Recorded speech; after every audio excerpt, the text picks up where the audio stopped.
Samedi 13 juillet 2024, chers téléspectateurs, bonsoir et bienvenue dans ce journal version française de Vive.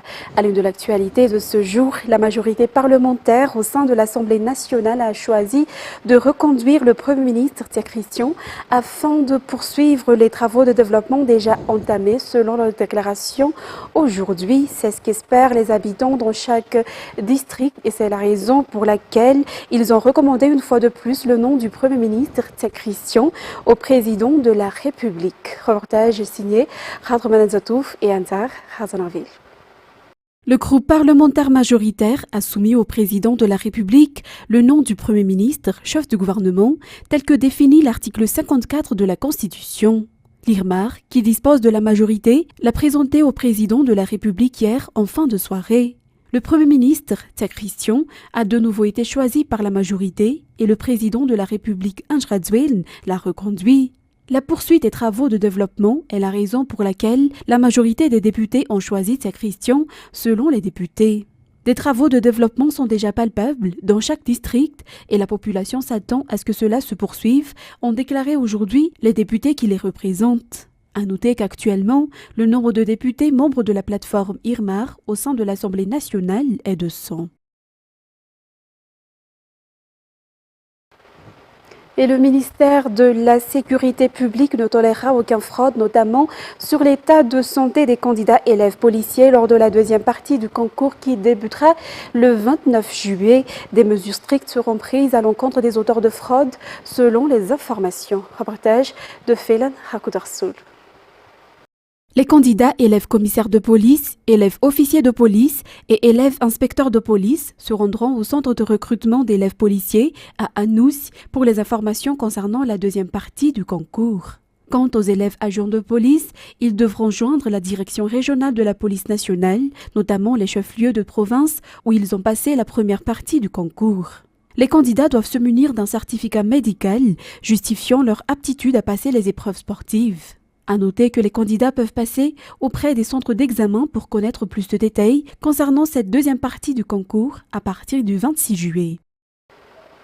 Passons dans un tout autre sujet, les marins malgaches recevront désormais une pièce d'identité de marin ou PIM. Selon le défi lancé par le gouvernement, ce document facilitera la circulation des marins malgaches à travers le monde et améliorera également le secteur maritime. J'essaie les Mireille sur les images de Yves Janel.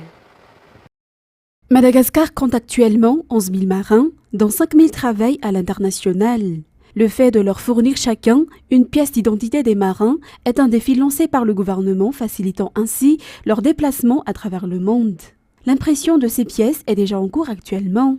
L'objectif est de déculper le nombre de marins d'ici 10 ans, selon les explications, et l'un des moyens d'y parvenir est de disposer de ce document. Il sera également facile pour la police nationale de contrôler les entrées et sorties du port grâce à la présence du PIM. Ce partenariat entre la PMF et la police nationale est conforme à la Convention 185 de l'Organisation internationale du travail. Il s'agit d'un accord qui impose aux gens de mer d'avoir une pièce d'identité et Madagascar est actuellement en train de le mettre en œuvre. Antananarive propre et en ordre, tel est le but et afin d'y parvenir, il faut un changement de comportement de chacun, mais également la prise de responsabilité collective sur les biens communs. Les responsables du 4e arrondissement accompagnés des résidents procédaient au nettoyage de leur circonscription hier, tout en sensibilisant les citoyens à préserver la propreté. Reportage sur les images de Anzar Hazanaville. Comme à chaque deuxième vendredi du mois, les habitants des Fukuntang du 4e arrondissement, avec les responsables de chaque Fukuntang et du délégué de cet arrondissement, ont effectué un nettoyage de leur circonscription hier. Les équipes sont parties du siège du 4e arrondissement à Ndjefan-Mudzanar, passant par la rue jouxtant la Jirama au quartier d'Iparak. Les lieux les plus populeux, comme le marché d'Anoussibé, a également été nettoyé. L'assainissement se poursuivra régulièrement au niveau de chaque Fukuntang. Le délégué du 4e arrondissement appelle à la prise de responsabilité de chaque citoyen ainsi qu'au respect des consignes mises en place. Après cette période de sensibilisation, la police municipale passera aux sanctions à l'encontre de ceux qui ne respectent pas ces consignes de propreté, selon les explications. Concernant les actualités sportives, Madagascar a célébré aujourd'hui la journée internationale du sport au stade Barima Masn à travers un événement organisé par le ministère de la Jeunesse et des Sports en collaboration avec ses partenaires. Une grande marche et diverses compétitions sportives ont eu lieu à cet effet. Reportage de Anzar Arzonaville et Félen Hakutarsoul. Pour Madagascar, cette journée internationale du sport a eu pour thème « Sport au service du développement et de la paix ». Cet événement organisé par le ministère de la Jeunesse et des Sports s'est déroulé au stade Barima Masn. Tous ses partenaires, plusieurs ministères, le député élu dans le 4e arrondissement, la municipalité d'Antananarivo, l'Organisation mondiale de la santé et les fédérations sportives y ont participé activement.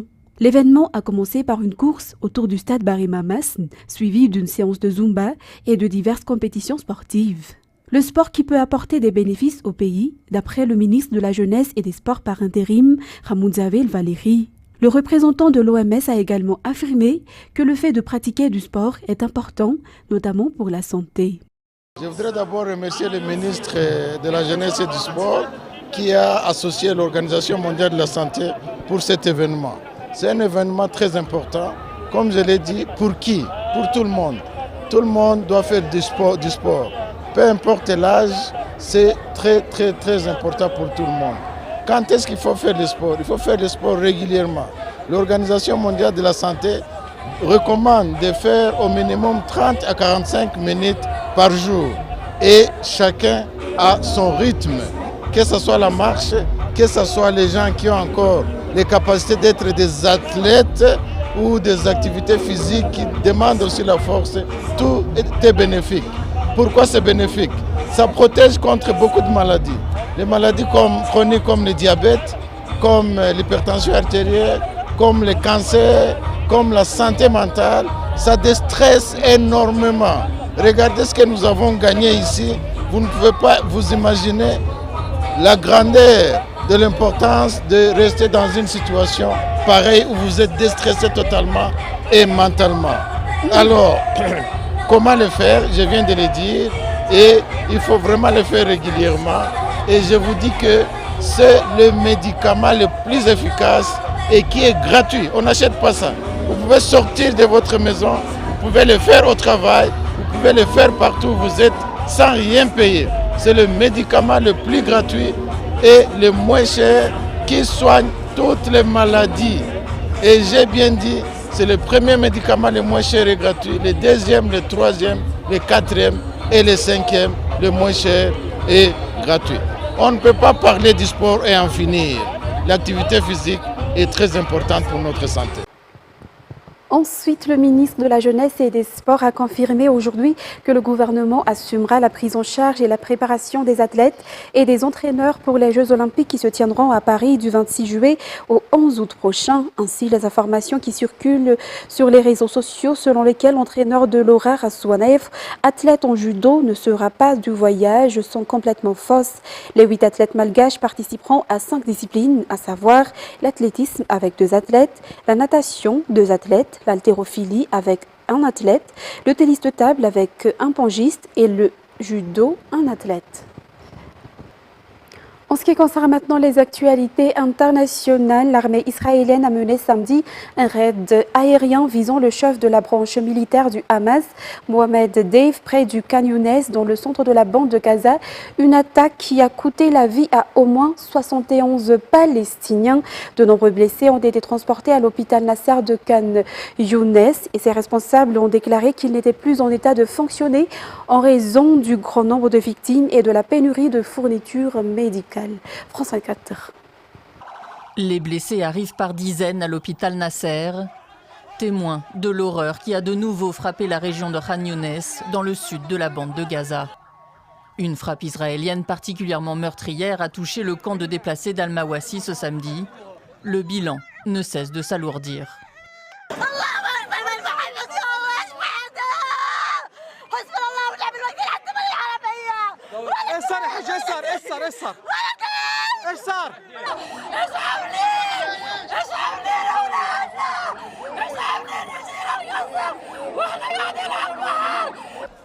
Le camp d'Al-Mawassi est assiégé depuis de longues semaines déjà. Il fait pourtant partie de la zone humanitaire déclarée par Israël et devait en théorie être sûr. Près de 1,5 million de personnes y seraient réfugiées selon l'UNRWA. Pour le porte-parole du Hamas, Abou Zouri, cette frappe est une escalade de plus dans le génocide perpétré envers les Palestiniens. J'ai été déplacé 12 fois, ça devait être l'endroit le plus sûr. Mawassi à Khan Younes, c'est l'endroit le plus fréquenté. Tous mes voisins sont des personnes âgées, des femmes, des enfants, tous sont des civils qui n'ont rien à voir avec tout ça. L'armée israélienne affirme qu'elle visait deux hauts responsables du Hamas, dont le chef de la branche militaire, Mohamed Deif. Destination Afrique du Sud, après des jours de vents violents et des pluies torrentielles qui ont déplacé des centaines de personnes et inondé des maisons, les autorités dans cette localité ont annoncé vendredi que de nouvelles tempêtes menaçaient de s'abattre sur la ville du Cap. Près de 33 000 habitations situées dans des quartiers informels et des banlieues ont été touchées selon le centre de gestion des catastrophes de la ville. Reportage sur les images de France 24. D'une rare accalmie pour constater les dégâts. Les habitants de ce quartier du Cap inspectent leurs maisons aux toitures ravagées après le passage d'une tempête de force 8 sur la ville sud-africaine. Le vent était extrêmement puissant. Honnêtement, je n'ai jamais vu ça de ma vie. Le vent soufflait vraiment très fort. Mon toit a été arraché. La tempête qui s'abat depuis lundi sur la région a provoqué d'importants dégâts matériels. Plus de 30 000 habitations ont été affectées, et notamment dans les townships, où de nombreuses maisons ont souffert d'inondations et de coupures de courant. Vendredi, les autorités sud-africaines distribuaient des couvertures, des vêtements et de la nourriture, et tentaient de mettre en place des foyers provisoires pour accueillir les familles déplacées par la catastrophe. Nous avons commencé par les habitations informelles de catégorie C. Ce sont les foyers les plus vulnérables. Il y en a plus de 800 et nous cherchons actuellement des terrains où les réinstaller. De nouvelles intempéries sont attendues ce week-end au Cap, avec des vents allant jusqu'à 60 km/h et des vagues de 5 mètres de haut annoncées pour les prochains jours. Et pour clôturer cette édition, le Conseil de sécurité de l'ONU a prolongé vendredi le mandat du Bureau intégré des Nations Unies en Haïti pour 1 an, soit jusqu'au 15 juillet 2025, en adoptant à l'unanimité la résolution 2743. Il a demandé à toutes les parties prenantes haïtiennes de mettre en place d'urgence un conseil électoral provisoire. France 4. Conseil de sécurité de l'ONU. Dans une ambiance solennelle, les délégués viennent de renouveler pour 1 an le mandat du Bureau des Nations Unies en Haïti. La prorogation du mandat du BINU constitue certes un pas dans la bonne direction, mais beaucoup reste encore à faire. La reconduction du mandat ne saurait à elle seule suffire pour aider le gouvernement à faire face aux défis sécuritaires et humanitaires que connaît Haïti. Créé en 2019, le BINU conseille le gouvernement haïtien sur la mise en œuvre de réformes politiques, la tenue de prochaines élections ou encore le renforcement de la police. Le bureau travaille aux côtés de la mission multinationale de soutien à la sécurité, dont le premier contingent de policiers kényans est arrivé le 25 juin dernier. Objectif, aider les autorités haïtiennes à endiguer la violence des bandes armées. À Port-au-Prince, les gangs s'affrontent en pleine rue pour le contrôle des différents quartiers de la capitale, obligeant parfois les habitants à servir de bouclier humain en cas d'opération policière. Un quotidien invivable qui a contraint près de 600 000 Haïtiens à abandonner leur domicile selon l'Organisation internationale pour les migrations. L'accès aux soins est également problématique, plusieurs hôpitaux ayant dû fermer ou réduire leurs services en raison des violences. Des équipes médicales mobiles prennent le relais, mais au-delà de l'aide d'urgence, l'ONU insiste pour que des solutions pérennes soient mises en place. Nous devons faire en sorte que les établissements de santé de ce pays soient en mesure d'aider la population. Nous devons veiller à ce que les écoles fonctionnent correctement. Les solutions à long terme sont tout aussi nécessaires que les solutions immédiates à court terme. Le Bureau des affaires humanitaires de l'ONU estime que 5 millions d'Haïtiens se trouvent actuellement dans une situation d'insécurité alimentaire. Mesdames et messieurs, nous arrivons au terme de cette édition. Nous vous remercions de votre fidélité. Excellente soirée en notre compagnie. Au revoir à tous.